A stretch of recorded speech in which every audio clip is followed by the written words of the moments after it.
Assalamualaikum warahmatullahi wabarakatuh. Apa kabar sobat-sobat semuanya? Oke, mari kita lanjutkan saja ceritanya.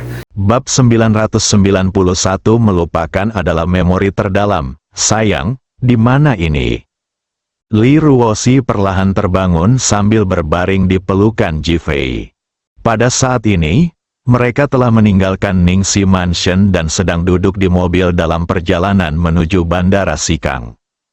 Ji Fei memakamkan Bai Ruo di rumah Ningxi dan membawa separuh abunya, berharap menemukan cara untuk mengirimnya kembali ke Xiangqi agar arwahnya dapat kembali ke kampung halamannya. Ji Fei menangis lama sekali di depan makam Bai Ruo. Ji Fei tidak tahu bagaimana harus berterima kasih kepada wanita cantik ini. Aku bahkan tidak tahu bagaimana cara menjelaskan rasa sakit di hatiku. Li Ruosi belum bangun dan dia tidak tahu apa yang terjadi. Padahal sebenarnya dia tidak tahu apa-apa, bahkan ingatannya masih melekat pada saat dia berada di rumah keluarga Lin di kota Fenghuang. Ini mungkin itu yang terbaik, kalau tidak, kalau dia tahu ada 3 jiwa wanita di dalam tubuhnya, kemungkinan besar dia tidak akan pernah merasa damai selama sisa hidupnya. Long Ker berhenti makan keripik kentang dan duduk di kursi penumpang sambil menatap keluar jendela dengan bingung. Di masa lalu, Ji Fei duduk di sana, dan Li Ruosi serta Bai Ruo duduk di barisan belakang bersamanya. Sekarang Bai Ruo telah berubah menjadi abu dan tidak akan pernah bisa hidup kembali. Aku memikirkan tentang janji yang telah kubuat dengan Bai Ruo, bahwa aku akan menjadi model tangan dan membiarkan tangan indahnya menjadi klasik abadi. Kini mimpi itu tak dapat terwujud lagi, matanya basah. Pada saat itu, dia tiba-tiba merasa seperti telah tumbuh dewasa. Long Meiying berkonsentrasi mengemudi, tetapi hatinya juga dipenuhi dengan rasa sakit yang tak terhitung jumlahnya. Jika bukan karena kesombongan dan kecerobohannya sebelumnya, bagaimana mungkin hasil seperti itu terjadi?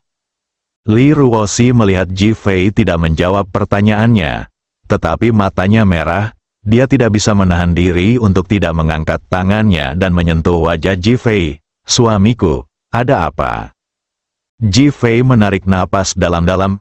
"Istriku, aku mencintaimu." Pegang Li Ruosi erat-erat di tanganmu. Dia tidak punya banyak kata untuk diucapkan saat ini, dan tidak banyak kata yang bisa menekan rasa sakit di hatinya. Li Ruosi memeluk Ji Fei erat-erat, dengan senyum bahagia di matanya.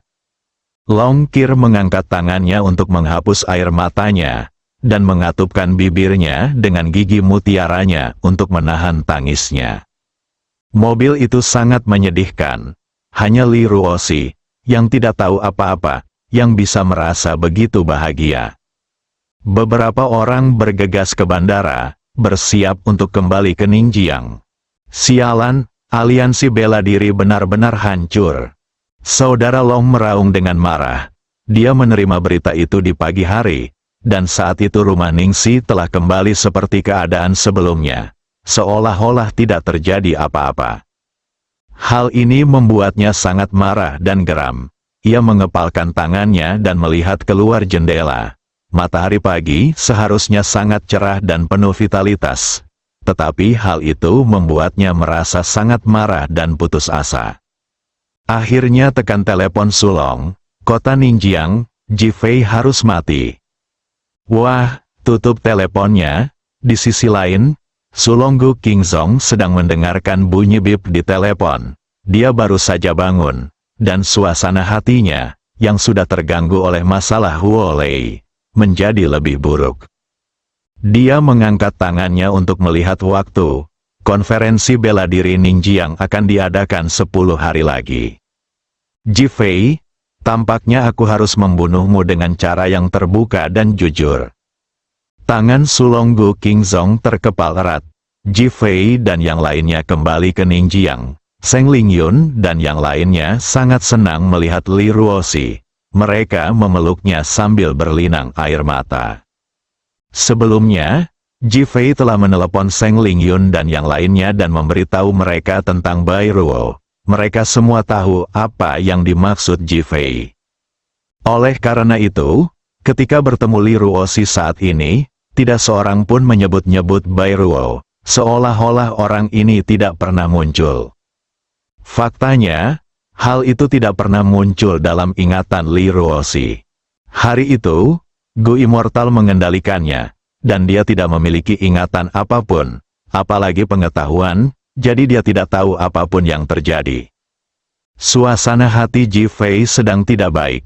Li Ruoxi mengira itu karena dia diculik, jadi dia bersikap lebih wajar, ingin membuat Ji Fei merasa lebih nyaman. Semua orang mengobrol sebentar, dan akhirnya menemukan alasan untuk bubar. Mereka semua takut secara tidak sengaja menyebut Bai Ruo. Ji Fei melihat bahwa Feng Huang dan Qi Yuan belum pergi, dan tahu sesuatu telah terjadi, jadi dia pergi ke atap villa bersama mereka. Tuan, Huo Lei masih belum sadarkan diri, tetapi Gu Qingzong tampaknya berusaha keras untuk mengobatinya. Qi Yuan berbicara lebih dulu, Ji Fei mengangguk. Kalau begitu biarkan dia mengobatinya, kita tidak punya metode yang efektif. Apakah Anda sudah menyerah? Tuan, Ji Fei tersenyum pahit. Bagaimana kalau aku tidak menyerah? Aku sangat bingung sekarang. Qi Yuan ingin berbicara tetapi dihentikan oleh Feng Huang. Tuan, kompetisi seni bela diri Ningjiang akan diadakan dalam 10 hari. Pada saat itu, para master dari seluruh dunia akan datang. Apakah perusahaan keamanan Bameng kami ingin mendaftar untuk berpartisipasi? Ji Fei langsung menggelengkan kepalanya. Kami tidak akan berpartisipasi dalam masalah sepele seperti itu. Phoenix mengangguk. Kedua pria itu melaporkan situasi dan pergi. Ji Fei berdiri di atap, jantungnya berdebar kencang. Bagaimana dia bisa tenang? Tiba-tiba, telepon berdering. Melihat Xiao Hongyan yang menelepon, dia menekan tombol jawab dan berkata, Ji Fei, istrimu masih hidup. Apakah kamu bahagia? Suara Xiao Hongyan terdengar menggoda. Ji Fei tiba-tiba terdiam. Dia tidak tahu bagaimana menjawabnya. Oh, Ji Fei, tampaknya kau benar-benar seorang pria yang menghargai persahabatan dan kesetiaan, sangat mirip ayahmu. Si cantik tersenyum digoda. Saya tidak ingin lagi terikat oleh masalah emosional.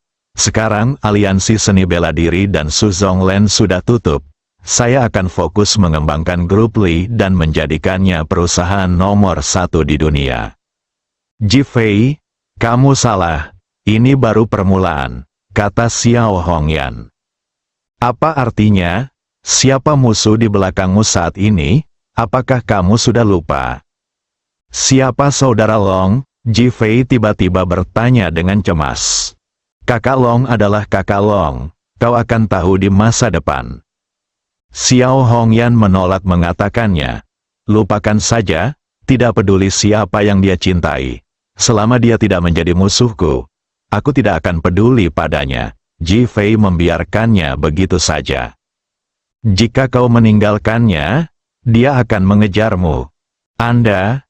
Ji Fei jelas tidak puas dengan Xiao Hongyan karena tidak ingin mengatakan apapun selain mengatakan ini.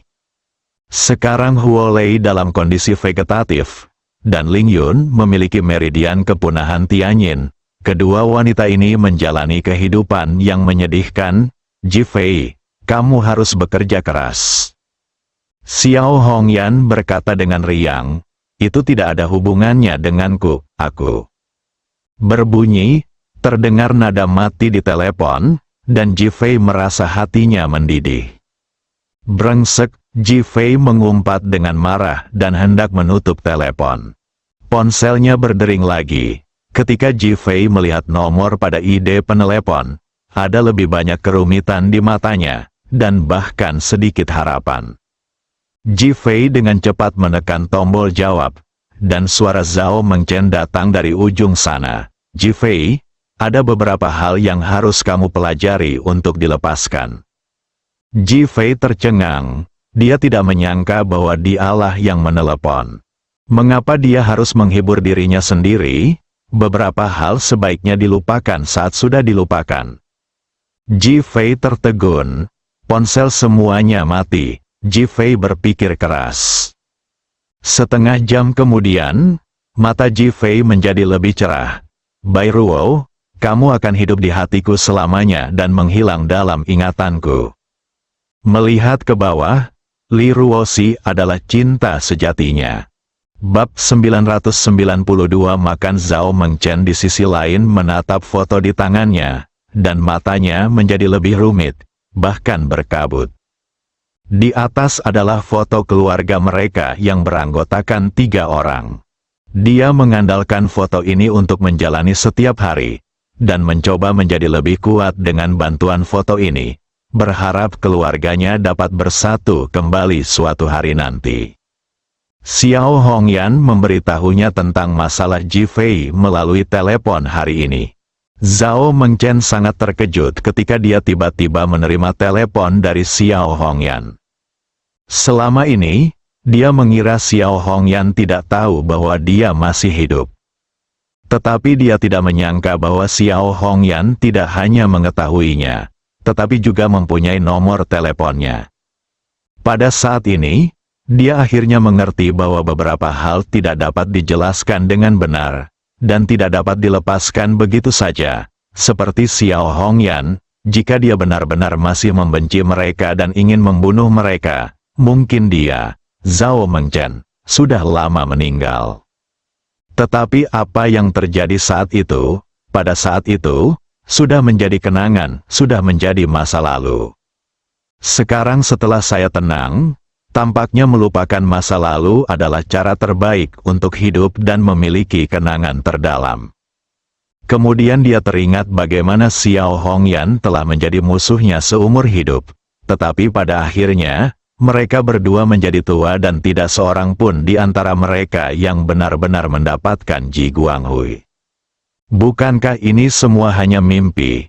Karena ini hanyalah mimpi, hal yang paling membahagiakan adalah menghargai apa yang Anda miliki saat ini. Memikirkan kesakitan Ji Fei saat ini, dia berinisiatif menelepon Ji Fei dan menceritakan perasaannya. Anak baik, aku harap kamu bisa lebih ceria dan melihat dengan lebih jelas. Karena misimu bukan lagi wanita atau keluarga, tapi negara ini. Zhao Mengchen menatap foto itu. Air matanya mengalir, dan ada lebih banyak rasa sakit di matanya. Ji Fei di sisi lain tidak tahu semua ini, dia sudah turun ke bawah. Pada saat ini, wajahnya penuh dengan senyum dan percaya diri, dan dia telah mendapatkan kembali pesonanya yang dulu. Hidup dengan baik adalah cara bertanggung jawab kepada yang masih hidup dan menjadi peringatan bagi yang sudah meninggal. Li Ruoxi dan Long Ke'er sama-sama tercengang saat melihat ekspresi Ji Fei. Mereka tidak menyangka bahwa dalam waktu singkat, Ji Fei tampak seperti orang yang berbeda. Ji Fei menatap Long Ke'er dan berkata, "Pergi dan panggil semua orang, kita akan pergi ke Hotel Ningjiang untuk merayakannya malam ini." Long Ke'er, aku hampir gila, apakah dia lupa tentang Suster Bai Ruo? Namun melihat peringatan di mata Ji Fei, dia segera menahan amarahnya dan dengan enggan berlari untuk menelepon. Li Ruoxi menatap Ji Fei. "Lupakan saja, ku dengar Huo Lei dipukuli sampai babak belur. Kita harus pergi dan melihatnya." Ji Fei melambaikan tangannya. "Tidak, kita harus merayakannya dengan benar." Li Ruoxi ingin mengatakan sesuatu. Tetapi melihat ekspresi tekad Ji Fei, dia tetap diam. Long Ke'er menelepon semua orang, dan mereka semua sedikit bingung. Mereka tidak menyangka Ji Fei akan membuat keputusan seperti itu. Tetapi semua orang setuju dan sangat berharap Ji Fei bisa keluar dari rasa sakitnya. Pada saat ini di dalam grup Chen Fei, sekelompok tamu dari negara yang baru saja menyelesaikan negosiasi dengan Sulong Gu Qingzong. Mereka berasal dari Yangguo Sanleng Group. Kali ini, Ketua Anzai Rika tidak datang. Pemimpinnya adalah Kawashima Keiko, seorang wanita tinggi dan menawan. Tetapi wanita ini sangat kedinginan sehingga membuatnya sulit bernapas, dan bahkan membuat orang merasa seperti tercekik. Namun, Sulonggu Kingzong bernegosiasi dengannya secara alamiah, bahkan mudah. Pada akhirnya, negosiasi berjalan sangat sukses dan kami sepakat untuk pergi ke Hotel Ningjiang pada malam hari untuk merayakan kerja sama yang sukses. Kawashima tidak menolak. Pukul 6 sore, Ji Fei berkendara ke Hotel Ningjiang bersama Li Ruoxi dan Long Qir. Long Qir selalu merasa sangat jijik dengan makan malam hari ini, jadi ekspresinya tidak senang, dan bahkan wajahnya penuh dengan kemarahan yang tak tersamar. Li Ruoxi tidak tahu tentang situasi Bai Ruo, jadi dia tidak peduli. Setelah turun dari mobil, Long Qir bahkan tidak menunggu Ji Fei dan Li Ruoxi, dan berjalan langsung menuju gerbang hotel. Ji Fei mengikutinya bersama Li Ruoxi. Ketika Long Qir tiba di pintu masuk hotel, Kawashima, Jizi, dan anak buahnya yang tiba di pintu masuk hotel, Long Qir mengabaikan mereka dan berjalan lurus menuju gerbang. Laju-lajunya kebetulan menghalangi jalan. Kawashima Keiko berhenti dengan cepat, dan meskipun orang di belakangnya bereaksi cepat, dia tetap menabraknya. Kawashima Jizi langsung mengerutkan kening dan menjadi marah. Salah satu anak buahnya di belakangnya segera berdiri dan berkata, Bagaimana caramu berjalan?" Dia menatap Long Qir dan mengumpat dengan marah. Long Qir yang tadinya sedang dalam suasana hati yang buruk, menjadi marah ketika mendengar hinaan dari pihak lain. "Apa-apaan ini? Apa kau percaya bahwa jika kau mengutukku lagi, aku akan menghajarmu sampai babak belur?" Long Qir sudah murka, dan makin marah lagi bila dimarahi, maka ia pun langsung berteriak. Kawashima Jiko tercengang, dan bawahannya Jie Kang juga tercengang. Mereka tidak menyangka bahwa Long Qir akan begitu hebat dan kuat. Kau tahu siapa yang kau ajak bicara? Kau mencari kematian." Jie Kang mengutuk lagi. "Keamanan, anjing yang Wu ini menggeram di sini. Mengapa kalian tidak mengusirnya?" Long Qir menatap langsung ke arah petugas keamanan di sebelahnya dan berteriak dengan marah. Wah, saat Jie Kang mendengar Long Qir memanggilnya anjing desa yang, dia menjadi marah dan menamparkan wajahnya. "Ah!" Long Qir menjerit dan seluruh tubuhnya jatuh ke depan. Wah, kepalanya membentur pintu kaca putar dengan keras, menyebabkan pendarahan dan dia langsung pingsan. Tubuhnya tersangkut di pintu putar. Para penjaga keamanan yang bergegas datang semuanya ketakutan. Tepat saat mereka hendak berbicara, Jie Kang berteriak, "Keluar, babi-babi negeri naga, keluar!" Sombong sekali, petugas keamanan di tempat kejadian berhenti dan tidak berani berbicara. Wajah Jie Kang penuh dengan kesombongan dan matanya penuh dengan kebanggaan. Mendengus, "Sialan kau gadis kecil. Beraninya kau berteriak seperti itu, aku akan menghajarmu sampai mati." Jie Kang berteriak dengan marah dan berjalan ke arah Long Qir yang pingsan ingin terus menyerangnya. Ledakan. Tepat saat tangan Jie Kang hendak menyentuh tubuh Long Qir, tubuhnya tiba-tiba melayang dan menghantam kaca pintu propaganda dengan keras. Seluruh tubuhnya seakan melekat di sana. Kemudian patah, suara jatuh bebas terdengar dan Jie Kang terjatuh dengan keras ke tanah. Ji Fei telah mengangkat Long Qir dengan kedua tangan dan menatap Kawashima Jizi dan yang lainnya di depannya dengan mata dingin. Kilatan kemarahan melintas di wajah Kawashima Jizi yang menawan dan dingin, dan wajah ovalnya yang menawan langsung berubah dingin dan sedingin es. Orang-orang yang dibawanya sudah bubar, mata mereka tertuju pada Ji Fei di depan mereka. Brengsek, babi negeri naga. Dia meraung dengan marah dan siap bertindak. Senyum jenaka muncul di wajah dingin Kawashima Keiko. Seolah-olah dia adalah seekor ular cantik yang bersiap untuk serangan terakhir. Ji Fei menyerahkan Long Ke'er di tangannya kepada Li Ruoxi yang bergegas mendekat, menatap orang-orang yang di depannya, dan berjalan ke arah mereka. Orang-orang yang dibawa Kawashima Jizi melihat bahwa Ji Fei tidak takut, melainkan malah berjalan ke arah mereka. Kemarahan mulai muncul di mata mereka. "Bunuh dia!" Seseorang berteriak dan bergegas menuju Ji Fei. Bersambung.